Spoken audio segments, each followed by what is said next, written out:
it's Tanya. So look, and now here at the elephant point. You know why they call it like that? Because that rock over there in the mountain, it kind of looks like the elephant's head. I think you might realize.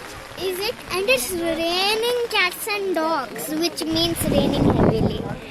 Oh my god, I've never seen so much rain in my life.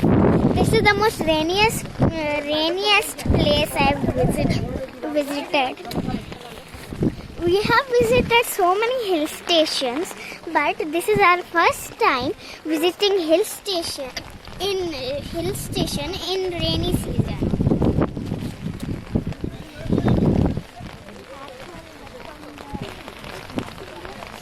Look at the water down there. It's just a spectacular view from up here. And can you see over there? It's a dam.